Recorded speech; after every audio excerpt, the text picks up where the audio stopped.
ನಮಸ್ತೆ. ಹೆಂಗದ್ರಿ ಎಲ್ಲರೂ? ಏನಪ್ಪಾ ಅಂದ್ರೆ ವಿಷಯ ಇವತ್ತ ದೇಶಾದ್ಯಂತ ಒಂದು ವಿಷಯ ಬಹಳ ಚರ್ಚೆ ಅಲ್ಲ, ಯಾವುದು ಬಿಹಾರಲ್ಲಿ ನಡೆದ ಘಟನೆ. ಬಿಹಾರ ರಾಜ್ಯದ ನಡೆದಂತ ಒಂದು ಘಟನೆ. ನಮ್ಮ ಸೋಷಿಯಲ್ ಮೀಡಿಯಾ ಇನ್ಫ್ಲೂಯೆನ್ಸರ್ಸ್ ಏನ್ ಹೇಳತ್ತಾರಪ್ಪ ಅಂದ್ರ ಆ ಘಟನೆಯ ಬಗ್ಗೆ ಸ್ವತಂತ್ರ ಪೂರ್ವಕ್ಕೆ ಹೊಂಟಾರ. ಸ್ವತಂತ್ರ ಪೂರ್ವಕ್ಕೆ ಹೆಂಗ್ ಹೊಂಟಾರಪ್ಪ ಅಂದ್ರ, ಸ್ವತಂತ್ರ ಪೂರ್ವದಾಗ ಭಗತ್ ಸಿಂಗ್ ಅವರು ದೇಶಕ್ಕೋಸ್ಕರ ಯಾವ ರೀತಿ ಹೋರಾಡಿದ್ರು, ಸೊ ಆ ರೀತಿ ಹೋರಾಡಿದಂಥ ವ್ಯಕ್ತಿಯನ್ನ ಸ್ವತಂತ್ರ ಭಾರತದ ವ್ಯಕ್ತಿಗಳಲ್ಲಿ ಅವರನ್ನ ನೋಡ್ತೀವಿ. ಯಾರಂದ್ರೆ ಅವರು ಭರತ್ ತಿವಾರಿ ಅಂತ. ಭರತ್ ತಿವಾರಿ ಏನಂದ್ರೆ ಸೊ ನಮ್ಮ ರೀತಿ ಸಾಮಾನ್ಯ ಯುವಕ ಅವರು ಭರತ್ ತಿವಾರಿ ರೀಸೆಂಟ್ ಆಗಿ ಅಲ್ಲಿ ಸ್ಟೇಟ್ ಗೌರ್ಮೆಂಟ್ ಪೊಲೀಸ್ ಡಿಪಾರ್ಟ್ಮೆಂಟ್ ಕೈಯಲ್ಲಿ ಎನ್ಕೌಂಟರ್ ಆದರು. ಬಟ್ ಆ ವ್ಯಕ್ತಿ ಎನ್ಕೌಂಟರ್ ಯಾಕಾದ್ರು ಅನ್ನೋದು ಒಂಥರ ಎಂಟೈರ್ ಬಿಹಾರ್ ಪೊಲೀಸ್ ಡಿಪಾರ್ಟ್ಮೆಂಟ್ಗೆ ನಾಚಿಕೆ ಪಡಬೇಕು. ಅದು ಎನ್ಕೌಂಟರ್ ಮಾಡಿದಂಥ ವ್ಯಕ್ತಿಗೆ ಅಲ್ಲ. ನಮ್ಮ ಸಿಸ್ಟಮ್ ಎಷ್ಟು ವರ್ಷ ಅವಪ್ಪ ಅಂದ್ರೆ ನೋಡ್ರಿ, ಸಿಸ್ಟಮ್ನಾಗ ನಡೆಯೋ ತಪ್ಪುಗಳನ್ನು ಒಟ್ಟ ಎತ್ತಿ ತೋರಿಸಬಾರ್ದು.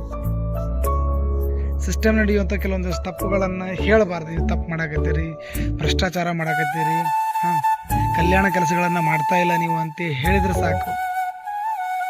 ರಾಜಕಾರಣ ಎಷ್ಟು ಚೀಪ್ ಮಟ್ಟಕ್ಕೆ ಹೋಗುತ್ತಾ.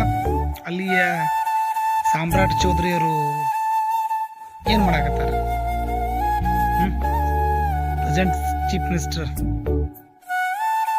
ಬಿಹಾರ ರಾಜ್ಯದ ಮುಖ್ಯಮಂತ್ರಿ, ಅದು ಮೇಲತ್ತಾಗಿ ದೇಶದಾಗ ನಾವು ಶ್ರೇಷ್ಠದವ್ರು, ನಾವು ಶ್ರೇಷ್ಠ ಪಕ್ಷದ ನಾಯಕರು, ಶ್ರೇಷ್ಠ ವ್ಯಕ್ತಿಗಳು ಅಂತ ಹೇಳ್ಕೊಂತಿರುವಂಥವ್ರು, ಮತ್ತು ಯಾವುದೋ ಗುಂಡಾ ರಾಜ್ಯ ಮತ್ತು ಯಾವುದೋ ರಾಜ್ಯ ಅಂತ ಕರೆಯೋರು.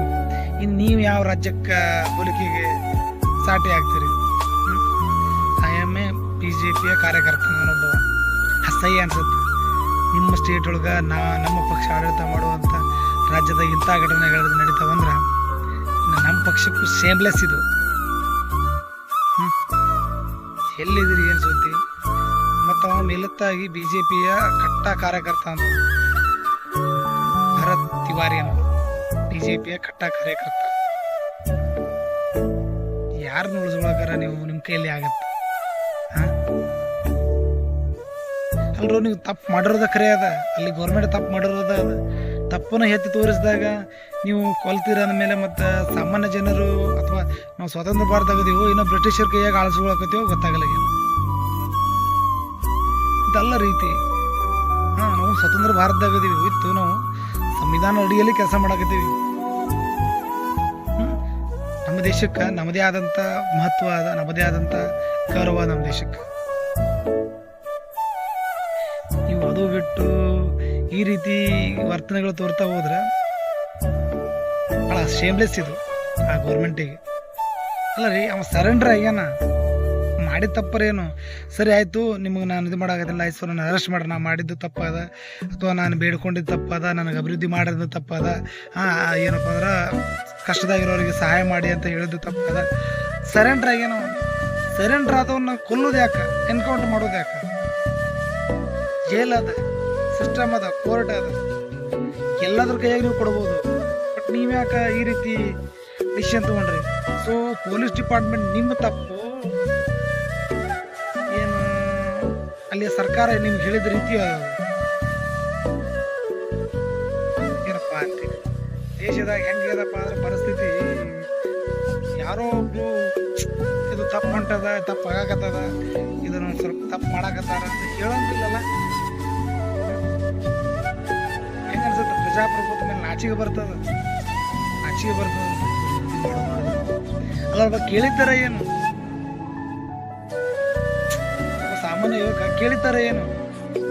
ಈ ರಾಜ್ಯ ಕೊಡೋಣ, ಈ ದೇಶ ಕೊಡ್ರನ್ನ ಕೇಳಿದ್ರು. ಅವ ಇರೋ ಸುತ್ತಮುತ್ತ ವಾತಾವರಣದಾಗ, ಅವ ಇರೋ ತಮ್ಮ ಸುತ್ತಮುತ್ತ ಊರುಗಳಾಗ ಅಲ್ಲಿ ಆಗಿರುವಂಥ ಇಲ್ಲೇನೋ 2-3 ವರ್ಷದಿಂದ ಏನೋ ಫ್ಲಡ್ ಆಗಿತ್ತಂತೆ, ಪ್ರವಾಹ ಬಂದಿತ್ತಂತೆ. ಪ್ರವಾಹ ಬಂದಾಗ ಅಲ್ಲಿ ಕೆಲವೊಂದಿಷ್ಟು ಜನ, ಅಲ್ಲಿ ಕೆಲವೊಂದಿಷ್ಟು ಊರುಗಳು ವಸತಿ ಕಳ್ಕೊಂಡಿದ್ರಂತ, ಮನೆಗಳ ಕಳ್ಕೊಂಡಿದ್ರಂತ. ಸೊ ಅಂಥವ್ರಿಗೆ ನೀವು ಸರ್ಕಾರ ನೆರವಾಗ್ರಿ, ಸರ್ಕಾರದವ್ರು ಅದಕ್ಕೆ ಹೆಲ್ಪ್ ಮಾಡ್ರಿ ಅಂತ ಕೇಳಿದ್ದು ತಪ್ಪ. ಅವರು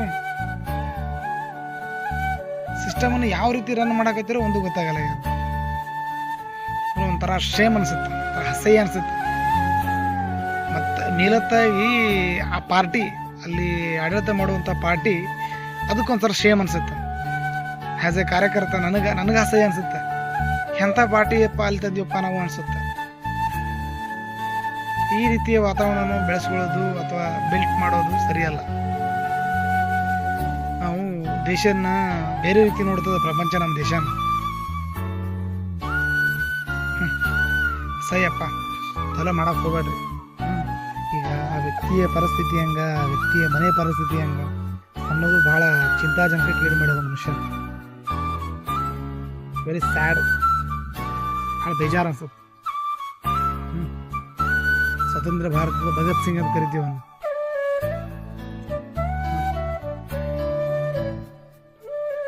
ಏನಾರ ಹೇಳಬೇಕು, ಮೊದಲ ಬಿಹಾರ ಹಳ್ಳ ಹಿಡ್ದು ಯಪ್ಪ, ಅಕ್ಷರಸ್ತೆ ಒಳಗೆ ಹಿಂದೆ ಅದ, ಡೆವಲಪ್ಮೆಂಟ್ ಒಳಗೆ ಅಂದ್ರೆ ಪೂರಾ ಹಿಂದೆ ಅದ. ಏನೋ ಭಾರತನಂತವ್ರು ಏನೋ ಒಬ್ಬೊಬ್ಬರು ಯುವಕರು ಬಂದು ದೇಶಕ್ಕೆ ಏನೋ ಒಂದಿಷ್ಟು ತಮ್ಮಂದ ಆದಷ್ಟು ಕೊಡುಗೆಗಳನ್ನು ನೀಡ್ತಾ ಬರ್ತಿದ್ದಿರ್ತದೆ. ಅಂಥವ್ರನ್ನ ನೀವು ಉಳ್ಸೋಕ್ಕಾಗಲ್ಲ ಅಂದ್ರೆ ಇನ್ನು ನೀವು ಯಾವುದು ಮರ ನಿಮ್ಮ ಪರಿಸ್ಥಿತಿ ಅಂತೀರಿ. ದೇಶನ ಯಾವ ಮಟ್ಟಕ್ಕೆ ನೀವು ಹಾಳು ಮಾಡಾಕತ್ತೀರ ಅಂದ್ರೆ ಇಮ್ಯಾಜಿನ್ ಮಾಡ್ಕೊಳಕ್ಕಾಗಲ್ಲ. So miss you Bharat Tiwari ಅವರೇ, ಕ್ಷಮೆ ಇರಲಿ. ನಾವು ಇಡೀ ದೇಶಾದ್ಯಂತ ನಿಮ್ಮ ಪರವಾಗಿ ಧ್ವನಿ ಎತ್ತುತ್ತೀವಿ. Justice for Bharat Tiwari. ನಮ್ಮ ಸಾವಿಗೆ ನ್ಯಾಯ ಕೊಡಿಸಬೇಕಾದಂಥದ್ದು ಭಾರತೀಯ ಪ್ರತಿಯೊಬ್ಬ ನಾಗರಿಕನ ಅಂತ್ಯ ಕರ್ತವ್ಯ. ಪಕ್ಷಾತೀತವಾಗಿ ಅವನನ್ನು ಸಮರ್ಥನೆ ಮಾಡ್ಕೊಳ್ಬೇಕು. ಆ ವ್ಯಕ್ತಿಯನ್ನು, ಅವನ ಸಾವಿಗೆ ನ್ಯಾಯವನ್ನು ಕೊಡಿಸುವಂಥ ಕೆಲಸ ನಾವೆಲ್ಲರೂ ಮಾಡಬೇಕು. ಬೇಜಾರು ಅನಿಸ್ತದೆ. ಯಾಕಂದ್ರೆ ಹ್ಯಾಸ್ ಎ ನಾವು ಒಬ್ಬ ಯುವಕ ಆಗಿ ನಾವು ಸಮಾಜದ ಕೆಲವೊಂದು ತಪ್ಪು ತಡೆಗಳನ್ನು ಎತ್ತಿ ತೋರಿಸ್ಬೇಕು, ಇವರಿಗೆ ಹೇಳಬೇಕು ಅಂದ್ರೂ ಒಂಚೂರು ಹಿಂಜರಿಕೆ ಆಗತ್ತೆ. ಇಲ್ಲಪ್ಪ ನಮ್ಮ ಪರಿಸ್ಥಿತಿ ಹಿಂಗೆ ಆಗುತ್ತೆ ಅನ್ನೋ ಸೊಸೈಟಿ ಒಳಗೆ ಈ ರೀತಿ ಸ್ಟೇಜಸ್ ಬಂದು ನಿಂದಿಸ್ತೀರಿ. ಪೊಲಿಟಿಕಲ್ ಒಂದು ಬೇಜಾರೇನು ಗೊತ್ತಾ, ಅಲ್ಲಿ ಮುಖ್ಯಮಂತ್ರಿ ಇದಾರಲ್ಲ, ಎಷ್ಟು ಕ್ರಿಮಿನಲ್ ಕೇಸಸ್ಗಳನ್ನು ಫೇಸ್ ಮಾಡಿದವರು ಅಂಥವ್ರು ನಮ್ಮ ರಾಜ್ಯ, ನಮ್ಮ ದೇಶ ಅಥವಾ ಆ ರಾಜ್ಯ ಹೋಗಿ ಅವ್ರನ್ನ ಚೀಫ್ ಮಿನಿಸ್ಟರ್ ಮಾಡಿ ಸ್ಯಾಡ್. ಎಲ್ಲ ಹೇಳಬಾರ್ದು, ಬಟ್ ಆ ವ್ಯಕ್ತಿಯ ಹಂಗಾದ್ರಿಂದ ಈ ವಿಷಯಗಳ ಚರ್ಚೆ ಮಾಡಕ್ಕೆ ಅರ್ಥ ಮಾಡ್ಬೋದು. ಈಗ ಹೋಗಿ ಅವ್ರ ಮನೆಗೆ ಹೋಗಿ ಸಾಂತ್ವನ ಹೇಳುವಂಥದ್ದಾಗಲಿ, ನಿಮ್ಮಿಂದ ತಪ್ಪಾಗ್ಯದ, ಮಸ್ಟ್ ಆ್ಯಂಡ್ ಶುಡ್ ಅವ್ರು ಏನು ಎನ್ಕೌಂಟರ್ ಮಾಡಲ್ಲ, ಅವ್ರನ್ನ ಮಾತ್ರ ಮೊದಲು ಮನೆಗೆ ಕಳಿಸೋ ಕೆಲಸ ಮಾಡ್ರಿ. ಯಾಕಂದ್ರೆ ನಮ್ಮ ದೇಶದ ಪೊಲೀಸರಿಗಿರುವಂಥ ರೆಸ್ಪೆಕ್ಟ್ ಭಾಳ ಪ್ರಾಮುಖ್ಯತೆ ಪಡೆದದ್ದು. ಫಸ್ಟ್ ಮನೆಗೆ ಕಳಿಸ್ತಾರ ಆ ಡಿಪಾರ್ಟ್ಮೆಂಟು ಅವ್ರನ್ನ ಮೊದಲು. ಎಲ್ಲ ನೀವೇ ಮನೆಗೆ ಹೋಗ್ತಿರು ಹೋಗ್ಬೋದು, ನಿಮ್ಮ ಚೀಫ್ ಮಿನಿಸ್ಟರ್ ಅದರಲ್ಲ ಅವ್ರು ನೀವು ಅವಶ್ಯಕತೆ ಇಲ್ಲ. ನೀವು ಅಲ್ಲೇ ಇದ್ದರೂ ಡೆವಲಪ್ಮೆಂಟ್ ಏನು ಎಂಟೈರ್ ಡೆವಲಪ್ಮೆಂಟ್ ಮಾಡೋದಂತೂ ಕ್ಯಾಂಟಿ ನಮ್ಮ ಹತ್ರ ಕಾಣೋದು. ಸೊ ಬಿಡುವಂಥ ಅಲ್ಲಿ ಜಾಗ ಖಾಲಿ ಮಾಡುವಂಥದ್ದು ಬೆಸ್ಟ್. ನೀವು ಅಲ್ಲಿ ಯಾವುದೋ ಒಂದು ರಾಜಕೀಯ ಇರ್ತಾರೆ ಮೊದಲು, ಅವ್ರನ್ನ ಫಾರ್ ಬೆಟರ್ ಅನಿಸುತ್ತೆ ಈ ರೀತಿ ನೋಡಿದಾಗ. ಏನಪ್ಪ ನೀವು, so sad moment. Dear prime minister sir, क्यों सब नोट खड़ते रहो, देखो ज़रा बिहार क्या हो रहा है, क्या चल रहा है, बिहार में क्या क्या घटना घट रही है, इन सब चीज़ों को आप देखा